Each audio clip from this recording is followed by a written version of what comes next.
Okay, colleagues, welcome. We have 100 participants, so I think we can start. So I would like first, as the director of the ADVAC course, to welcome you all, alumni from various years and various countries. So welcome to this new webinar. So as you know, today we're going to focus on health economics and the use of economics for vaccine programs. So we are very lucky because we have excellent speakers and panelists today. So let me first welcome them. We have Professor David Bishai. He's a professor of public health, and he's currently the director of the School of Public Health at the University of Hong Kong. So prior to that, Professor Bishai was a professor at Johns Hopkins School of Public Health for 27 years and worked for government in Maryland in the United States. He wrote many books, many articles, and he focused a lot of his work on health economics, including supporting health economics use in immunization. We have also Logan Brenzel. Logan Brenzel is a health economist. She worked for more than 35 years on health financing and working more specifically with ministries of health and ministries of finance to ensure that health is well funded. She worked at the World Bank, at USAID. More recently, she was a senior program officer at the Bill and Melinda Gates Foundation. And we were colleagues there, so I'm very glad to have her on this webinar.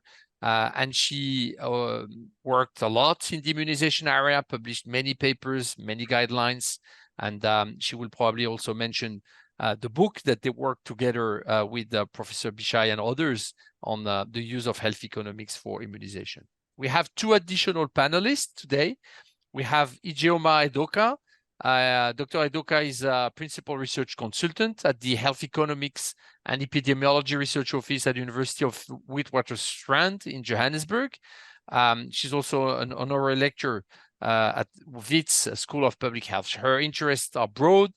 She worked on the use of cost-effectiveness analysis for informing decision-making in low and middle-income countries. So she has great experience into sharing on how we can use health economics tools for decision-making. And the last panelist that we have today is Todi Mengistu.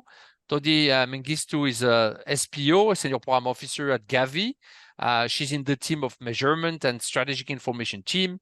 She works on data and analysis to guide strategic decisions of Gavi's investments. And as part of this, she's a Gavi focal point for the Vaccine Impact Modeling Consortium, a global consortium aiming at generating disease burden and vaccine impact estimates to advance the research agenda in the field of vaccine and also supporting countries to make decisions. So she has a PhD in policy analysis from Pardee Grant School, and she's been working at CDC before working at Gavi. So I don't want to spend too much time now on introducing the participants, and let me hand over to David and Logan for their presentations, which will be followed by a panel discussion, and then we will open the discussion for you, colleagues. You will be able to ask any question you have on the topic. Please use the chat. That's the best way. We will collect all the questions, and we will try to have our speakers and panelists to respond to any of your questions at the end of the call. So please, David, I think you are the first to talk, and then Logan. Thank you very much again, speakers and panelists, to join us today. Over. Well, thank you. I wanted to just show everybody our new book, and maybe Logan can put a link to the book. I'm going to be talking about 5 things to know about vaccine economics, and the book has about 500 things, or maybe 5,000 things. So this is a taster. If you like the 5 things, you can move on to more things to know about vaccine economics. Let me share my screen, and we can get started with the presentation of 5 things to know about vaccine economics. I'll preview what the 5 things are. The first, we'll talk about the failure of private markets to fully finance vaccines sufficiently. We'll cover that in detail. You already know it's true. If we relied fully on private markets for a COVID vaccine, we still would not have had one. It was the public-private partnership that made it happen. We'll cover that economically. Second is the unfairness of private demand. We'll go through why private markets will discriminate against the poor. Number three is something that I think we already know, but we're going to show it in economics, that reaching the last 20% or so of any vaccine market is going to cost us more, and we should be prepared. But I will demonstrate why using the models of economics. And then on the supply side, we'll show why there are returns to scale in production, so that larger production runs will make vaccines cost lower. And the final point is that if we could be better at forecasting demand, we could lower production costs and get vaccines that cost less. So the first set of points is to talk about private demand. Now, when we're talking about private demand, these are private choices. We've all been consumers. We've all had to go to the market. And whenever we go to buy a thing, we go and we compare what we think will benefit from it to the price tag on it. So this demand curve, where we plot on the vertical axis the price of something and on the horizontal axis the quantity demanded, reveals what we already know is true. When something costs a lot of money, if I'm going and seeing that the price of oranges is very high, $10 for an orange, people don't buy that many oranges. When the price goes down to 10 cents an orange, people buy a lot more. So this is a low price and a high quantity. There's also a supply curve here. Supply curves might slope upwards, but at this point, we'll just say that the supply of oranges is all of the oranges in Hong Kong today all cost $1 an orange. So at today's supply of oranges all costing $1, I would buy this many oranges at that price. It's the simple tool that everybody who's been through Economics 101 knows. So we would buy a vaccine, we would buy a product if our willingness to pay for that product on a private decision is greater than the selling price. So when we go to a vaccine market as private consumers, we're checking this price and we say, is my maximum willingness to pay, which is the height of this demand curve. Another way to see a demand curve is the maximum willingness to pay. We would buy at points to the left of this equilibrium point. Now, let's go over why there's a problem when we look at the market for vaccines. If the vaccinee sees that they themselves are at low risk, they might not get vaccinated. A personal, individual choice to get vaccinated is typically a selfish choice. There have been a lot of studies on motivations to vaccinate, and it is true that there are some altruists who choose based on what their vaccine status will do for people around them. In general, people are indeed selfish, and they will only consider their private, personal benefit from that vaccine. But if we want to reach some level of herd immunity, we're going to try to get a different price. So here on the curve, I've put up this magic number of 80%. I don't know if you remember in the 2020s, a lot of talking heads were saying, oh, we'll get to herd immunity with COVID if we can only get to the magic 80% immune. Different R-naughts, the different infectivity parameters for different viruses have different herd immunity thresholds, but there was a lot of talk about getting to the socially optimal herd immunity spot, at which case the vaccine would have given us protection for everybody. We would have eradicated or eliminated this infectious disease. Well, here we're seeing that because vaccine recipients and consumers are selfish, if we just say pay out of pocket, and this is their price set by the market in this horizontal line, we would only cover in this application 30%, and we would never get to 80% if we would charge people private payment. And that's why society has to subsidize to offer free vaccine. It's frustrating to see many countries get this wrong. Here in China, vaccines like the HPV vaccine is on the private market. The government has not adopted it. I know you all know of countries where adoption and putting it on the formulary to subsidize it and make it free has still not happened. And a lot of the work of vaccine economists about introducing a vaccine into the government formula where it's fully subsidized is based on arguments like this, where the private demand will leave us far short of what is socially optimal to protect people who are either allergic to the vaccine or immunocompromised who will never benefit from that vaccine personally. So that's sort of the economics of why we would want to subsidize. So first off, one can just directly buy the vaccine as a government and then sell it or offer it at a zero price. But governments also try to do social marketing to shift a vaccine. Sometimes even free vaccine like this D1 vaccine was only hitting 10% of the market. This is a vaccine that became quite unpopular. I don't know what it is, but apparently even when it was free, this hypothetical vaccine was only covering 10%. And so in this case, a government or a pharmaceutical company would try to relay information. They would try to build trusted messengers and try to address the issues that were in the way of this demand. So after social marketing and what I put here, tribal affiliations, what we saw happening in the US throughout the COVID vaccine era, we see it in Hong Kong, are the decision to vaccinate really almost had little to do with perceived benefit to your body and more benefit to your social life as signaling that I am in your tribe. So here in Hong Kong, signaling that you were suspicious of the mainland Chinese government would come through as being resistant to the COVID vaccine. And in America, showing that you were resistant to Democrats or whatever political party, you would do that with a protest refusal to vaccinate. One could also see a vaccine as being pro-tribal affiliation, and we've seen that happen as well. One can say, well, I vaccinated, therefore I'm just like you, you should make friends with me.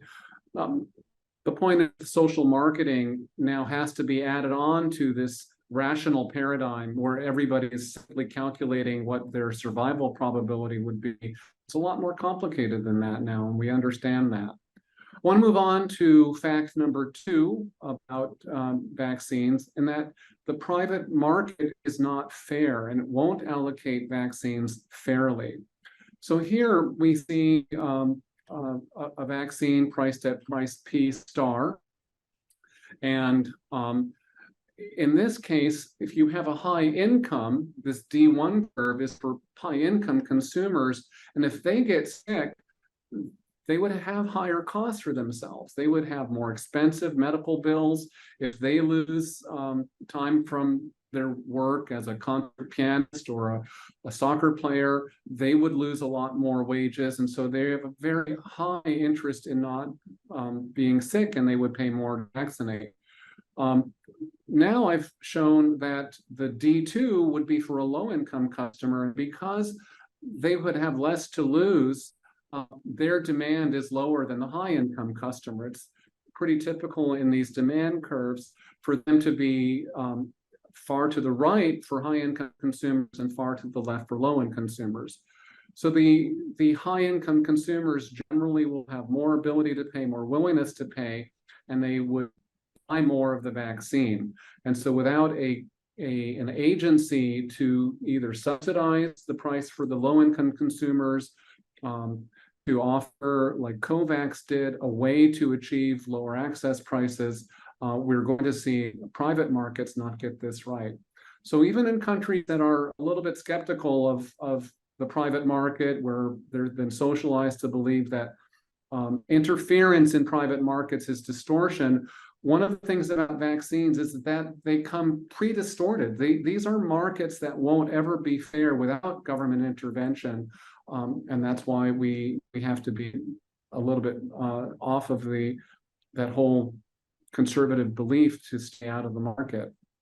I want to talk now about the problem, this is our third fact, about the vaccine hesitancy and what that might look like. So up until now, I've been showing you demand curves that were straight lines. We know better than that now. We know that demand curves are actually not linear, that the first 80%, 70% of consumers who line up for a vaccine They would be lined up here from the left to the right. These are the people on the far left that are very eager to get the vaccine at a high price. And as we go to the right, we're finding people need a lower price and a lower price and a lower price to get the vaccine. Well, in this blue curve, we go past zero, and here below zero, everybody to the right of my arrow, to the right of here, they don't want the vaccine. But what we found out in 2022 is that that last group is really seriously opposed to ever getting vaccine. The holdouts are there for religious reasons. It is their core identity, or at least they want to present themselves to the public, to their social life, as I am anti-vaccine to the core. Or maybe it's geography. Maybe they live in a jungle far away from the road, or maybe they live on a highly inaccessible mountain. That also would look like this blue curve. So for any of these reasons, whether social reasons, religious reasons, or geographical reasons, those things scale non-linearly. And the last person in the community to get vaccinated is going to cost a lot of money. And for instance, for the religious people, you know, I'm coming at you thinking, well, everybody has their price, and you could argue with me during Q&A. Maybe you find that there's somebody who would just walk away from $1 million, 10 million, 1 billion, $10 billion. Honestly, I think everybody has their price, and we could even get the most rabid anti-vaxxer to vaccinate for large sums of money and glory. But you can argue with me.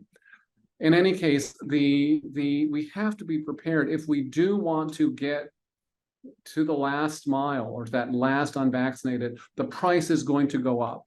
Either it might cost us money to go into the deep forest. We might need to pay money for outreach workers to climb that high mountain. Already, we know that we're going to have smaller sessions. If you're out in a place where there's vaccine resistance or difficulty, you're gonna open a vial and only use up 1 or 2 or 3 doses. So those will be a higher cost. When we talk about the cost of vaccinating, for years we talked about some average $20 per fully vaccinated child cost, but now it's much more clear that we have to know the range of fully vaccinating, because it's different at the beginning, middle, and end of trying to cover everybody in the population. So that's non-linearity is our third point. We're moving over to the supply side and talking about returns to scale and production.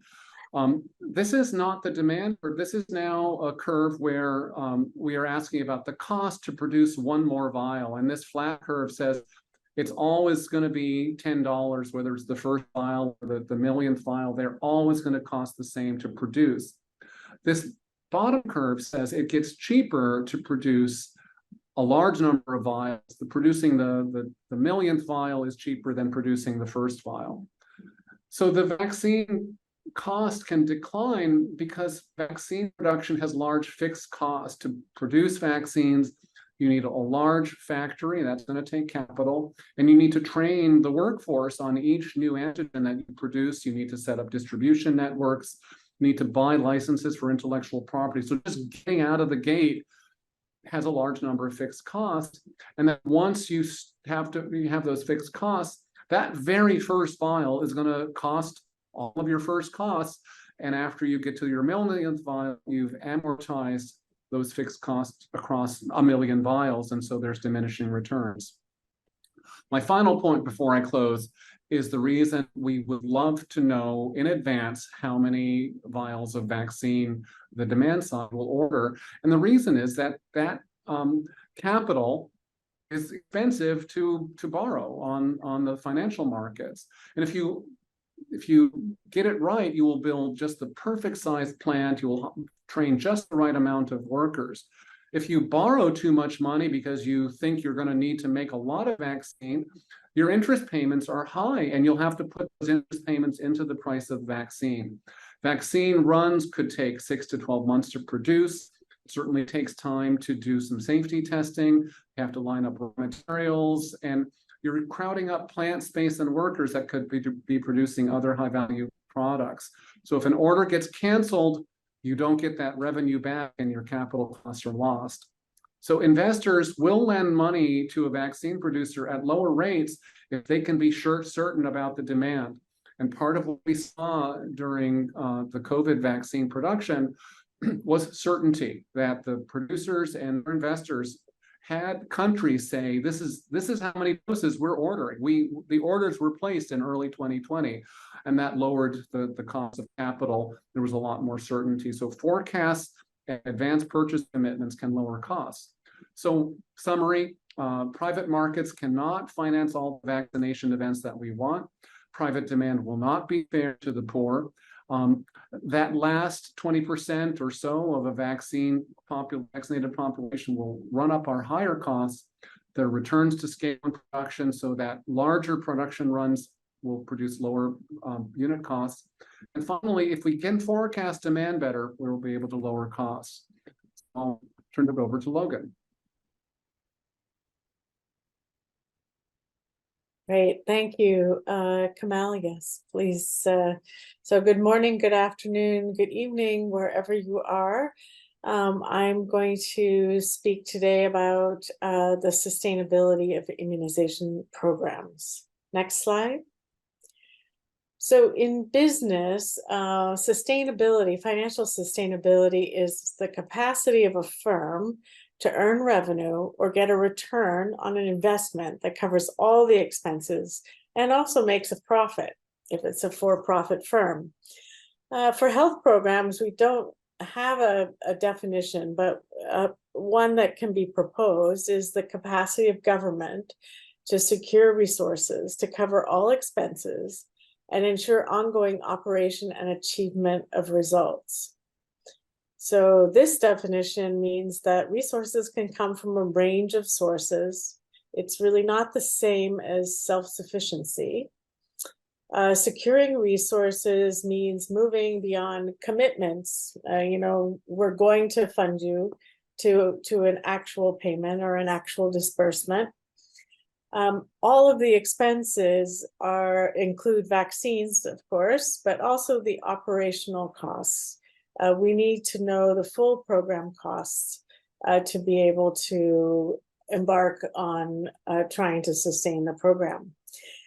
Good management of resources contributes to sustainability, and ongoing monitoring of the financial position is helpful in that regard. Next slide, please. So Gavi itself, the Global Alliance for Vaccines and Immunization, had a definition of financial sustainability that they presented to countries in 2001, and all of the countries signed up to this concept. And it is the ability of a country to mobilize and efficiently use domestic and supplementary external resources on a reliable basis to achieve current and future target levels of immunization performance in terms of access, utilization, quality, safety, and equity. So this is a big mouthful, but essentially it says more or less the same thing as I was describing in the previous slide. Financial sustainability planning actually ensued in 2001, and it was the precursor to the Comprehensive Multi-Year Plan, the CMYP, which is now known as the National Immunization Strategy. And this framework helped countries to project their resource needs into the future, projected funding, what is assured, what they know they're going to get, and what is possible. And then countries would calculate their funding gaps and think through how they're going to meet those gaps over the 5-year period. Financial sustainability was also the underpinning of Gavi's co-financing policy, which aimed to place countries on a trajectory toward financial sustainability, helping countries to kind of move along the pathway to greater and greater fulfillment of that goal. So next slide. So currently, for those of you that are not familiar, countries are divided into several categories: initial self-financing, preparatory transition, accelerated transition, and then middle income. And basically, what this policy states is that countries actually contribute to the financing of their vaccines that are supported through Gavi from the get-go, from the beginning. There's no free vaccine, and currently countries in the initial self-financing phase pay 20 cents a dose. Sorry, and when they move into the next category, that 20 cents per dose ramps up incrementally until they reach the accelerated transition phase. And in that phase, they have 8 years now to move from where they are to full market price for all of their vaccines over this period, so that they will be fully able to finance by the end of this process. And next slide. So in general, this policy and this mechanism has been generally successful. Countries have been able to co-procure, so it's a co-procurement mechanism. And only one country since 2007 has been in default of this policy. So, in general, most countries are able to mobilize the resources that they need to co-procure their share of doses. 19 countries so far have transitioned into this middle income bucket. And what we know is that the early graduates, of those countries that have transitions, the countries that were earliest to make that transition were a slightly different group of countries than the countries that are in the accelerated phase now and getting ready to transition. So currently, those countries in that phase have maybe institutional development levels that are a little weaker. Their immunization performance is generally lower, and they've also introduced more vaccines. So there's a steeper climb for them out of this transition period. I think also too that integration of co-financing processes within routine government systems has been lagging a bit. And so we see that some countries that are very successful in making that transition have really integrated the requirements for vaccines within their budgets. They have moved forward with ongoing planning. And the countries that are having more of a challenge are sort of running things on a more ad hoc basis. And the focus on vaccine financing through the Gavi's co-financing policy is really not enough to sustain the program. There needs to be much more of a focus on the full costs of the program. So next slide. So what is the value of estimating immunization program costs? So clearly it helps with strategic planning and budgeting. Helps to identify gaps and redundancies, particularly between different funding streams from different donors, perhaps. Costs are essential for estimating cost effectiveness or cost benefit or return on investment to help inform resource allocation decisions. As David pointed out, costs are likely to vary as coverage increases at different points in time. And that variation is very important to capture. It's hard to say that there's one number that fully captures program costs. And so we like to report a range so that countries can understand the full implications. One can do an analysis of program efficiency based on cost information or establish some benchmarks to be able to measure your country against a neighbor or your country over time. Next slide. So how are costs measured? We think about two different types of costs. Financial costs, which really are expenses plus what we call the annualized value of capital goods. So cold chain equipment lasts longer than a year. And when we're doing a cost study, we only want to represent the cost in a particular year. And so we annualize the value of those costs. Economic costs, or also known as opportunity costs, really includes the things that are donated or things that are shared inputs into the program, for which there might not be additional outlays, but it represents the full value of the program. So it will include the value of labor time, for example, the value of a vehicle that might be used for different kinds of services, but is going out to do an outreach visit for vaccination on a day. Donated inputs also have a value. If you were to turn around and try to replicate your program tomorrow, you would need to purchase these inputs. And so the opportunity cost and the economic cost represent that value.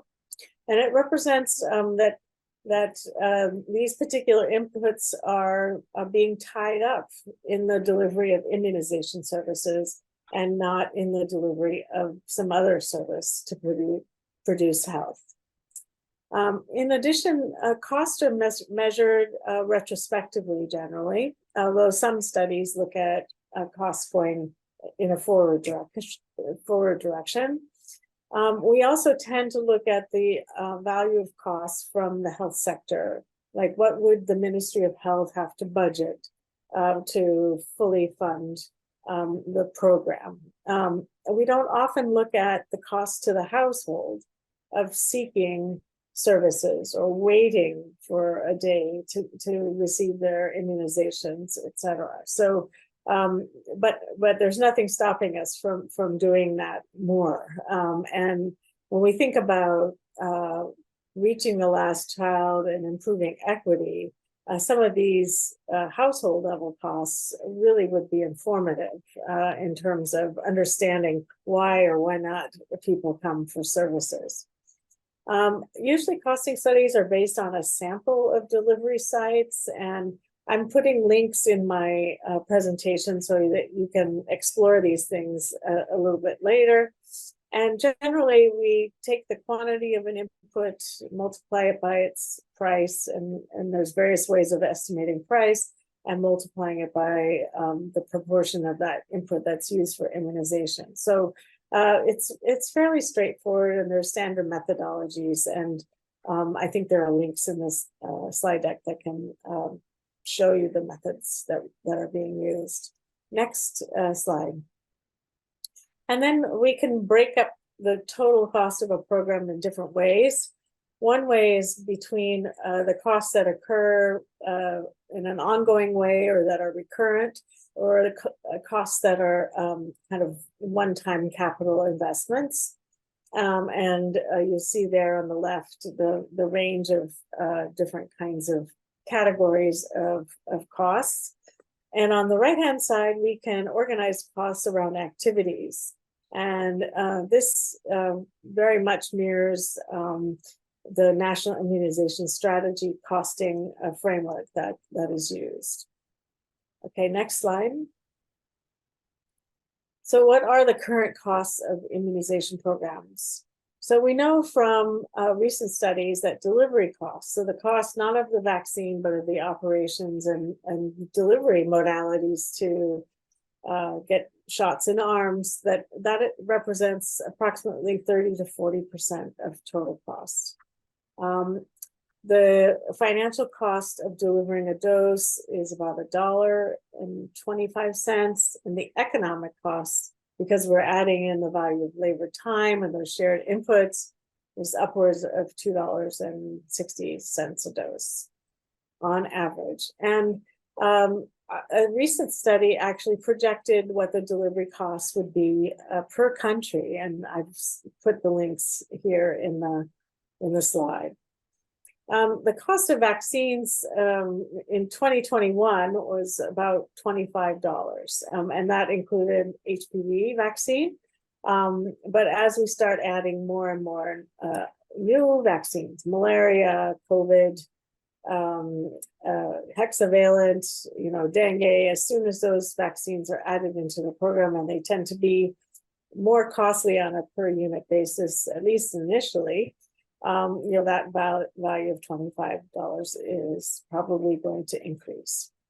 And there's a wide variation in the cost per dose due to different cost drivers. So labor is the biggest cost driver of vaccination program, and it really depends on who is vaccinating and the time that's being spent. Input prices. So countries with higher salaries will have overall higher costs. Countries that vaccinate, say, in hospitals, will have a higher cost than those countries that vaccinate through health centers, for example.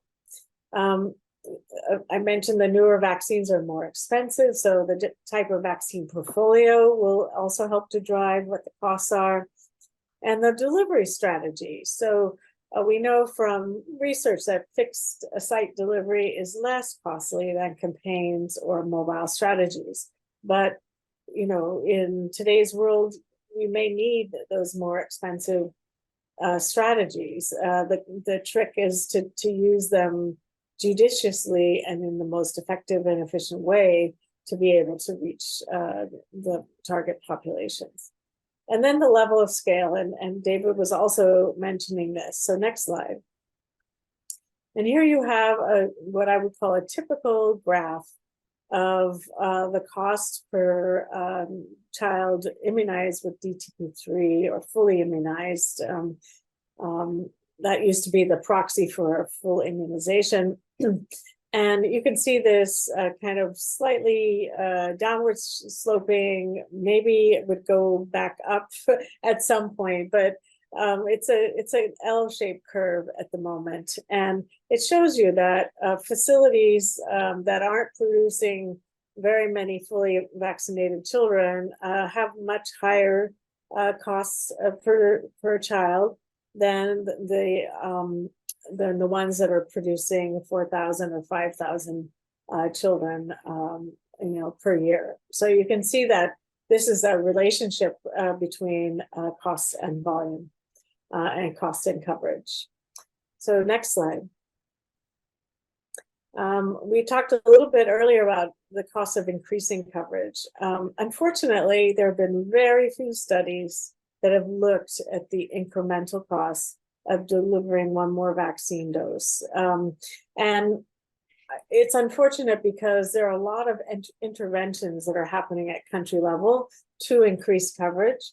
It's just that no one's thinking about adding a costing study or a cost analysis alongside those interventions to be able to actually measure what it is to reach more children through particular strategies. So to all of you out there that are managing these types of strategies, I'm making a plug for you to think about adding a costing analysis onto it.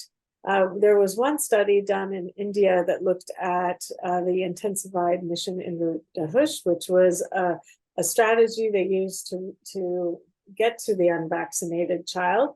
And we can see from the graph that we're expecting that to reach more and more incremental children, it's going to cost more and more on a per unit basis. And this particular study in India found that it was approximately double the cost of routine services. Next slide. So thinking about financial sustainability, we need to know the cost of the program, but we also need to know how the program is financed. And the different sources of financing are listed here. But I just want to say that immunization is a public good, which means, and this was also what David was describing, that my individual private benefits don't fully measure the benefit because of herd immunity. If I get myself vaccinated, I'm of course conferring additional benefit on the people around me. So that type of a good is actually very well suited for public sector financing because the private sector is not going to provide the optimal amount of vaccinations. And so governments really should be funding immunization programs, and they can fund them out of their tax budget in sector or programmatic budgeting. They could also, within the budget, earmark some funds for immunization. For example, have a budget line for vaccines, or for better yet, for the full program. Governments can take loans from the World Bank or regional banks. Those loans, once they're in the treasury, but belong to the government and are equivalent to government funds. At the subnational level, in highly federated countries, subnational entities, states or provinces, they often generate their own revenues. They often allocate some of those revenues to health sector. And we need to do much better in trying to get those funds to be allocated to the operational costs of immunization programs. Health-specific taxes on alcohol and tobacco are a way to help to fund the health sector and could be used for immunization programs. And then social insurance. Social insurance isn't really additional funding often, but it's a way of ensuring coverage of a population, and is a useful mechanism for financing immunization programs. And I also want to make the point that sustainable financing for immunization is part of overall health funding. It's not its own vertical thing. So advocating for immunization financing, and then somebody comes along and advocates for nutrition financing, and somebody comes along and advocates for HIV AIDS financing. We're essentially competing with one another for a fixed pie of a fixed envelope of resources. And so we need to find a way to really work together to push that envelope out and make the envelope for overall health funding larger. And then, of course, we have development partners, NGOs, households, and I want to talk a little bit about trust funds. Some countries have thought that trust funds specific for vaccination or immunization programs would be useful, but the experience hasn't been very effective. I would say that really very few funds are raised, and it takes a lot of time and energy to manage and set these trust funds up. So the return on the energy to establish these might not yield the greatest payout. Next slide. What do we know about immunization spending?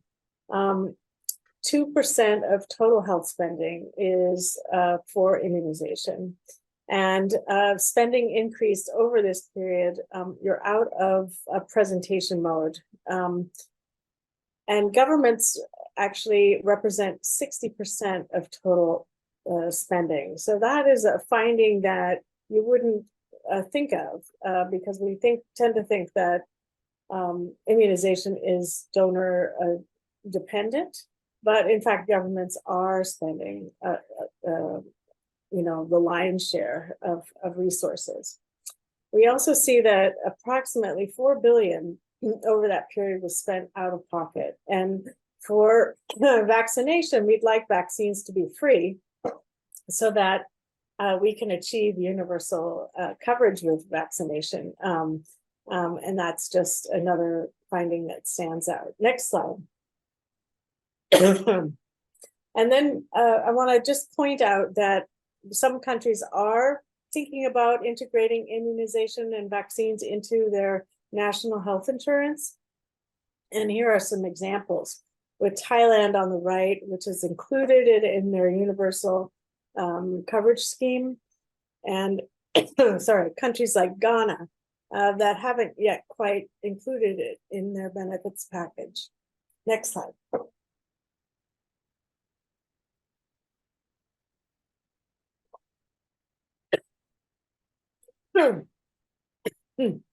One moment.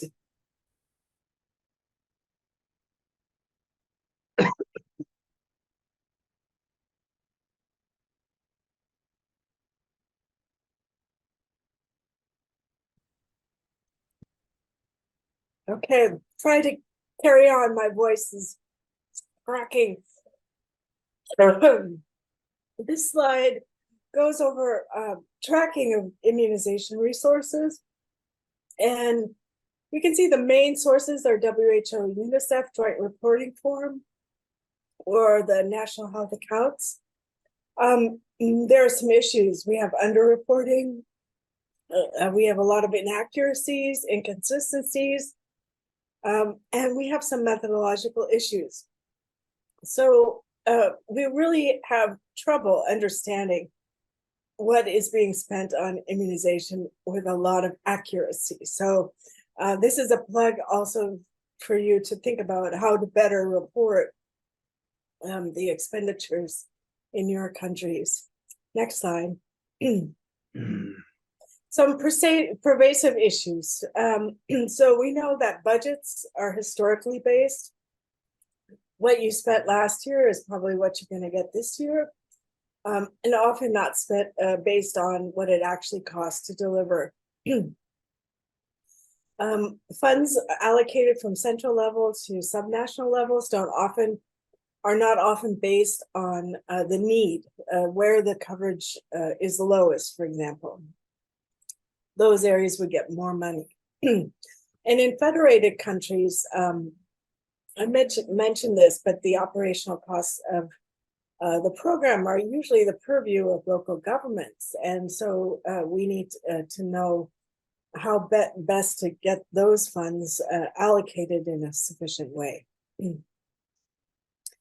In terms of resource management, there are just delays in disbursement, budgets are underspent, sometimes there's low execution, and there's budget rigidity. So you might have enough budget for, say, stationary, but you can't use that budget to help procure your vaccine or to pay for transport. And these rigidities often make it very challenging to implement the program. And then there are multiple and fragmented sources of funding, multiple donors, each with their own reporting requirements. So you know there's higher transaction costs for programs. So last slide. Solutions. So we need to focus more on subnational advocacy for funding operational costs. And donors need to be better harmonized and to work with country programs to not have fragmented funding, different requirements, etc.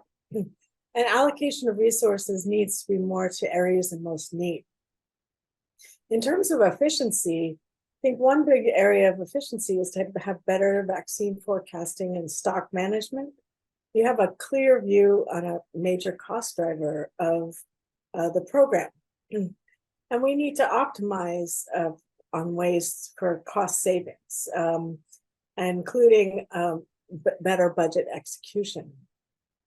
And think about integrating immunization and other services to share more of the expense and to be more efficient. So next slide. Okay, some references for you. And thank you very much. And apologies for my scratchy throat. Thank you. Thank you. Thank you very much, Logan. Thank you very much, David. And sorry, Logan, for the voice issue. But I suggest that we move on to the section on the panel discussion and invite you, Logan, and David to animate the discussion with our two panelists, if you're okay with that.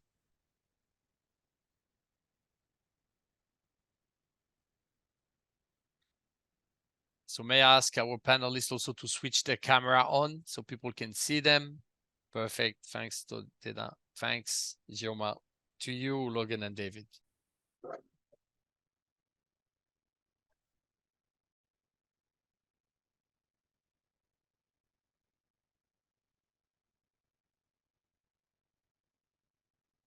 Logan, we cannot hear you.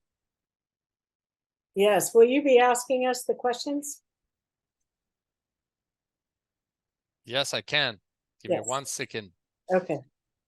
Okay, so the first question that was proposed for the panel discussion is, what is the biggest issue now that would benefit from more economic analysis and thinking? It can be at global level or national level, but what do you think is the biggest issue where those tools would be helpful? May I start? Maybe I let you log in to recover for your voice while I'll ask two other colleagues if somebody wants to say something. So colleagues, David. Well, I'd like to hear from Gavi because we all want to hear from Gavi. They are sort of the big elephant in the room on this question. So please go ahead. Okay, speaking on my own behalf, not necessarily Gavi's, but I think we're aligned. But before I start, thank you for the great presentations, and good morning, good afternoon, and good evening to everybody on the call. So in my mind, at least, the one issue that could benefit more from economic analysis and thinking is really country decision-making around vaccines and how countries can better understand the trade-offs between different choices. And David, I think you alluded to a number of areas which this touches upon. The first one was around the optimal level of, the socially optimal level of outcomes.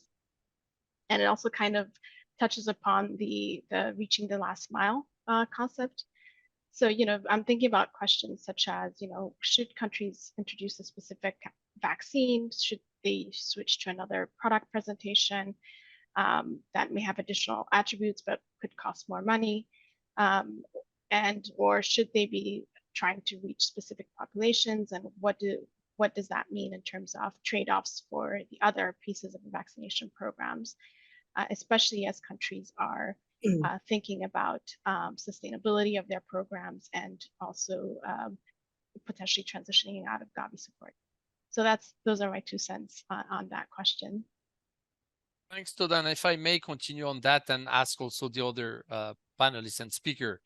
So many countries don't have this capacity internally. I mean, because those health economics tools, they are not recent, but I mean, they are not widely used or shared in the country. So it's very difficult for countries, and I'm thinking, for example, of NITAGs or Ministry of Health, to be able to get data from those analyses. So what would be, if you would be in a country, what would be the best way of getting those tools used in the country?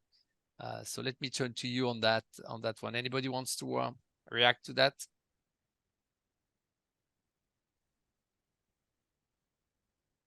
Well, one thing, Logan. this is... Oh, David and then Logan. Sure, I think I'll be brief. I think think tanks, a set of a knowledge trust that is developed and sustains. We're trying to get local schools to generate some of this through both professors and trained people in schools of business to populate those sort of a work group that could continuously answer these questions for non-tech so they could source it out. We want them to do it in country and develop that capability.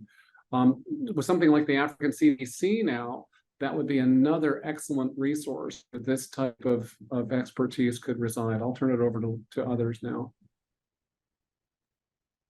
Yeah, I would just say that a lot more information is out in the public domain now.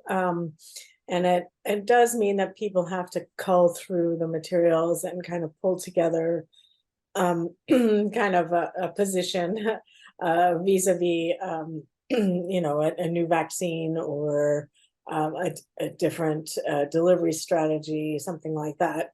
And that's often time consuming. So I do think being able to link up to other organizations in countries to be able to do that, or at the regional level to be able to do that, I think is really useful. I also think there's more capacity in country than we give ourselves credit for to be able to someone is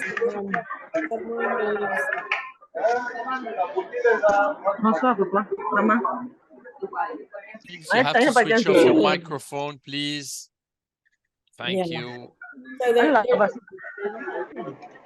me try to find people. Please switch off. someone named, oh, there it goes. We're good now. Okay, yeah. So I would think that having there often is capacity in country also to be able to do these types of analyses. There's more guidance, etc., and more resources. So hopefully over time we can kind of build up the muscle to use this more. But I was going to say that economics, of course, is just one variable that countries need to think about in terms of new vaccine introduction and other types of decision making.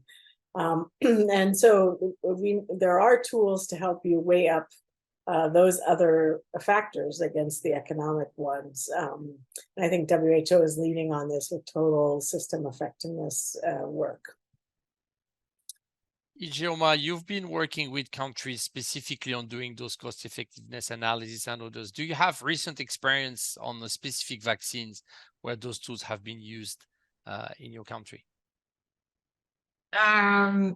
Yes, increasingly health economics and economic analysis have been demanded amongst policymakers as a criteria for decision making. For example, in South Africa, it is one of the criteria for making decisions on introducing new vaccines.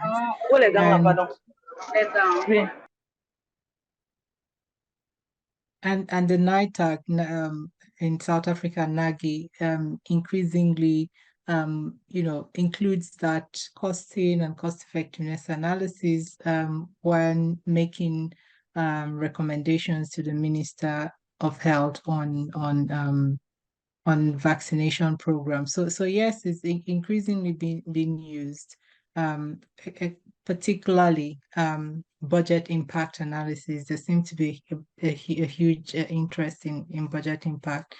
And I think, just linking back to your previous question, I think this developing skills for health economics in Africa, for example, will come a little bit as a consequence of the demand for health economists in these countries, because currently, even in South Africa, where health economics is is a criteria for decision making, that I wouldn't say is very visible. One has to almost muzzle one's way in, muzzle that in those deliberations. But the more policymakers are aware of the value of using not just costing, because obviously they want, particularly for self-funding countries, but in terms of using economic analysis to understand what intervention represents good value for money, whether to introduce a vaccine to a particular subpopulation versus another, or it's one subgroup versus another. These kinds of questions, once they begin to health policymakers begin to demand these sorts of questions, that would drive capacity development and increasing technical expertise within the country for doing these kinds of work. Thank you. I'd like to ask a last question, because I want to still give the opportunity for participants to ask questions directly. But one quick, is it better to focus to try to use those tools within the immunization area, the immunization world, or as in many countries, it's better maybe to lead this work around health economics use in a broader area, in a broader work on health system capacity development and strengthening. Any reaction to that?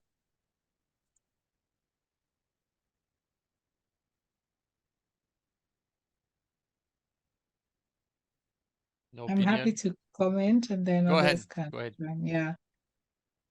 Not necessarily. The methods for conducting these kinds of analyses are transferable, and you know, there will be individuals who specialize in specific disease areas. So in terms of capacity building, you know, the general methods for conducting costing and cost effectiveness analysis, for example, or even impact evaluation to, you know, track the impact of interventions, and you know, that those are standard methods.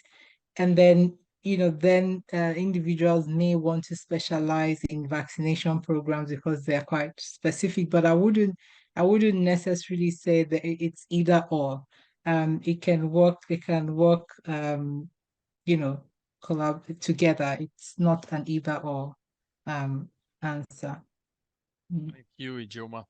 So let me start going through the question that were asked in the chat and turn to you, the experts of this question. So the first question from Patricia, what is the difference between financial, economics, and delivery costs? Are there overlaps?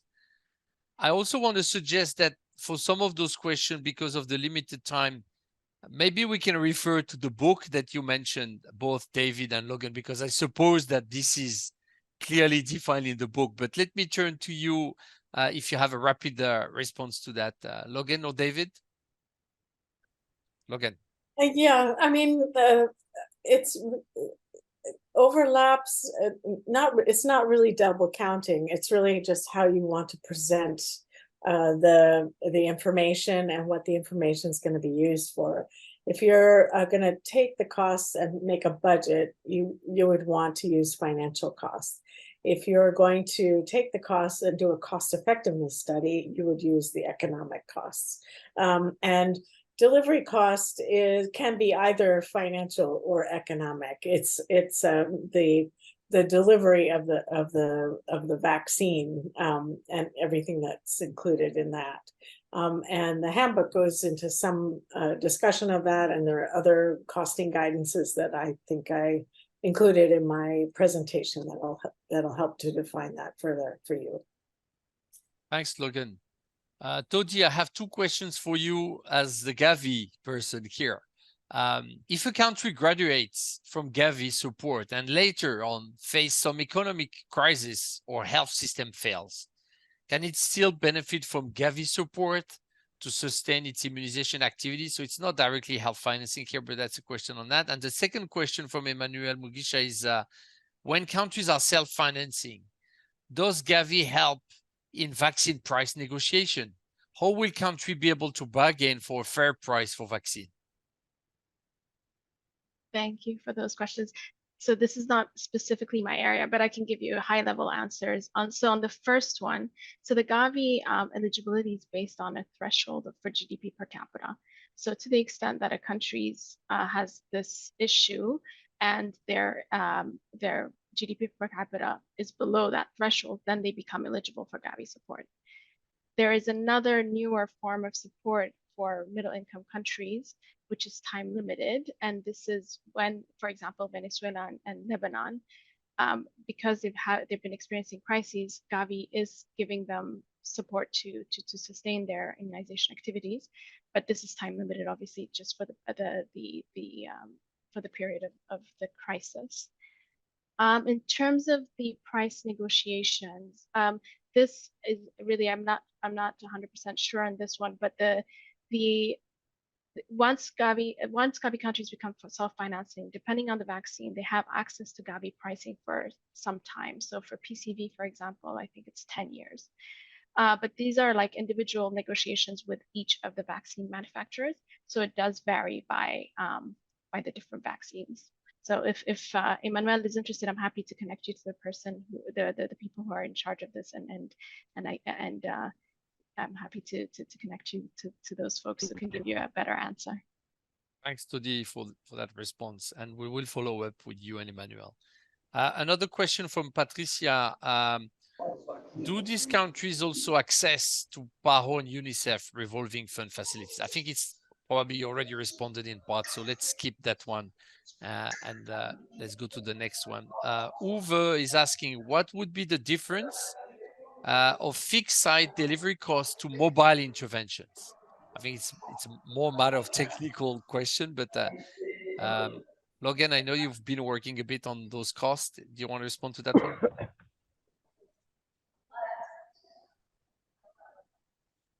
Yeah, so yeah, I mean, the difference obviously, is if you travel on a mobile vehicle to go somewhere, you're going to be getting per diem, you're going to be using fuel, you're going to be using a vehicle that you might not ordinarily be using during your routine fixed site intervention. And so there are different types of inputs that would influence the cost.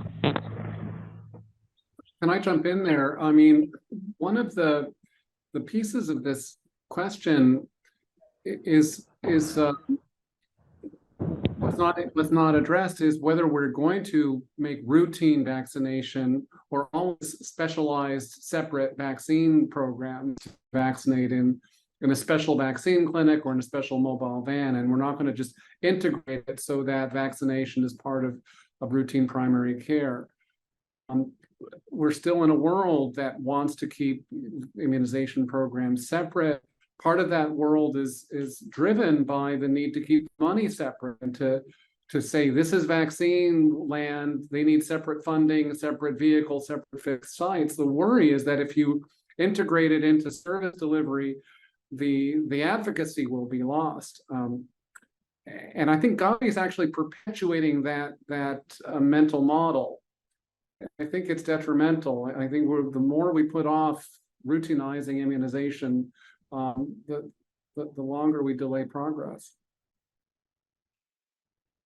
Following on the question, I saw some questions regarding the defaulting country, and I saw, Logan, that you responded already in the chat. Another question, and I think Ijeoma, maybe you can help us on that one, but Patricia is asking, is there any decision-making framework for vaccine inclusion, exclusion, switch? And I'm thinking, focusing on the health economics data. So is there like some framework available for people to use? Is there things that are available widely so people can facilitate country level work? That's a really interesting question. And the answer is yes. And I think the WHO has been developing a tool called Capacity, a decision support tool, which could be useful for decision makers in making decisions around vaccines. It takes you through all the different steps, and it allows the country to choose the criteria, the different components that will be relevant for them in making decisions, not just cost and cost effectiveness, but also, other things, maybe burden of disease, safety, the policy the decision makers will have to sit down and work out what is relevant for the context. It walks you through what evidence you need to gather and how to weight the evidence so that you can then come up with a decision of one thing versus the other. And I'm happy to share the contact of the group that's working on this. It's been used in a number of countries. It's been tested in a number of countries, and they'll be willing to hopefully provide more guidance and insight. Yeah. Thanks, Ijeoma. And yes, please, we can share with the participants, or you can share in the chat if it's easier. But yeah, we will share all the material after the webinar. A question from Ajay. Ajay is noting that there are different financial and costing models in LMICs, especially after the COVID pandemic. and the cost of vaccine has exponentially raised during this period.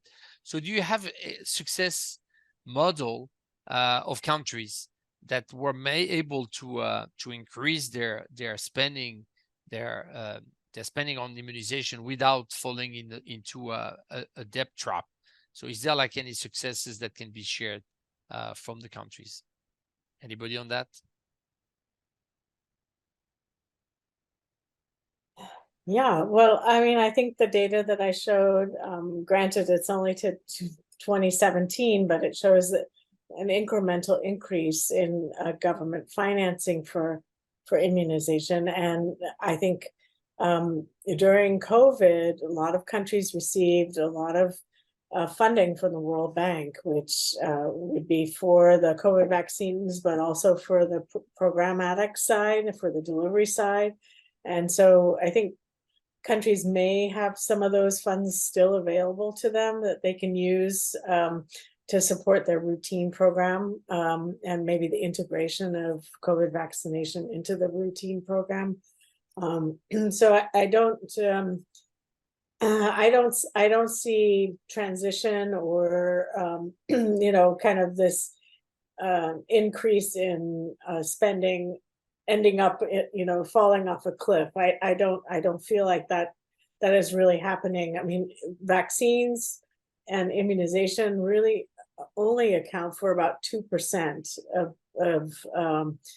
of health expenditure, and I mean, there is a range there, but in general, it's 2%, and so it's, you know, for a best buy in public health, for intervention that has a very high rate of return on investment. This is an excellent use of government resources and really should be prioritized. You know, I mean, there are other, you know, priority health services, but this is one of the better ones. And so I don't see countries kind of falling off a cliff in terms of being able to support this. And to continue on that, there is a question from Wellington asking if there is any example of spending, because countries are always trying to compare themselves to their neighboring countries. So it's always good to know how much it costs in other countries. So do you have good, comprehensive, go-to source on country-specific spending on vaccination program? Is there like a source of information on that? I mean, I was looking at the National Health Accounts Compendium at WHO, and I wish it were a great source. It's incomplete, and it doesn't have what you're looking for, but it's a place to start. Yeah, as Logan mentioned in her talk, I think this is one big area where more is needed. The costing studies are lagging, and I think countries don't also track expenditure in the way that would be helpful for budgeting and planning. So I think this is one area that the field of vaccine economics, it needs more data on. So another question from Kofi with regards to financing immunization using social health insurance. What do you think are the key obstacles, and how can low-income countries leverage on social health insurance to finance their immunization programs? Maybe I can start with that one. So, I mean, countries are in various places with implementing social health insurance, and so the barriers for immunization are the same barriers for other services, right? So, you know, it's figuring out the benefits package, being able to cover the population and providing access to the population, employed, unemployed, informally employed, or employed in the informal sector, and then being able to deliver on the services that are in the benefits package, and sustaining and affording the benefits package. So, and then not to mention the whole management of the entire system. So social health insurance is a big system. It offers the potential for protection against financial catastrophe associated with health events. I think vaccination in the benefits package or not really is a country by country decision. It may not represent additional financing for the program.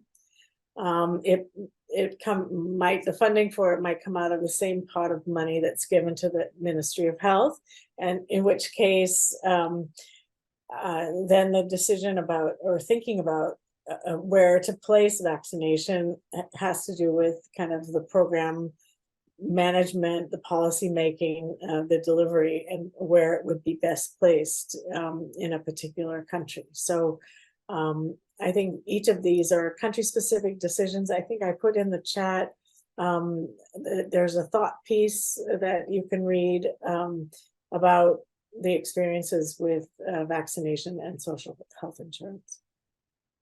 Thank you.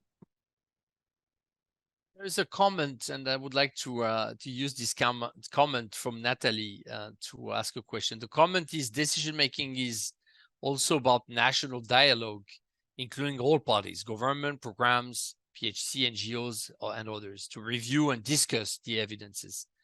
But no tools will take decisions, because ultimately some of those decisions are also political rather than economic. But we can apply that to any review of evidence. And having worked with NITAGs for many years, that's also the challenge that many people are facing. Informed decision regarding political decisions. So and my question is then, how do you think we can help the decision making, the informed decision making process to take into account more those questions of economic data? How can we convince the authorities and the other stakeholders that those data are needed and would be very helpful for the decision making? Do you have any example from your own experience where you succeeded in getting those data used actively for the decision making?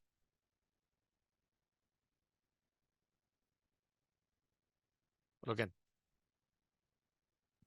Yeah, so I worked with a team that was working with the Ministry of Health in Vietnam, and they were thinking about introducing TD and utilize economic analysis to complement the other work that they had done to basically change a policy and to move forward with introducing the vaccine. And they utilized not only the cost effectiveness work, but they did financial projections and budget impact analysis, et cetera. I mean, I think while decision making is often political and based on other things besides economics, I think one thing that economics does bring to the table is it helps to make implicit assumptions explicit in carrying out these types of analyses. We describe the assumptions that we're making around delivery, around prices, around who is receiving the benefit. And so, having greater transparency about that and making these implicit assumptions more explicit and out in the open, I think is to everyone's benefit. Ijeoma, you have experience from the country, so any example where the data from the economics analysis have helped? And I have in mind several countries where it helped not to convince the Minister of Health, but the Minister of Finance. But is it something that you've seen in your country?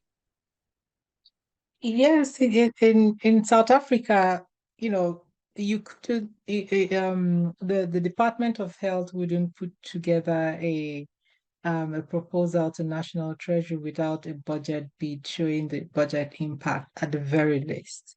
and with the NITAG, which is called NAG in South Africa, cost effectiveness analysis also feeds into the recommendations made to the minister. So I think the comments made by Natalie is quite true. There are a lot of other factors that go into the whole decision-making process, not just economics, but economics does make these things very explicit. And as just to add to what Logan said, include things like the opportunity cost of decisions, it makes it even more explicit that and so increasingly policymakers are beginning to recognize that. And I think for South Africa, given that South Africa is a self-funded funding country in terms of the vaccination program, is increasingly becoming important, given budget constraints, all the competing priorities on resources. These kinds of analyses do feature, even in the COVID vaccine, which was highly political. The analysis on cost and cost effectiveness fed into the decision-making process. So yeah, it is being used, not so much in other settings, but definitely in South Africa.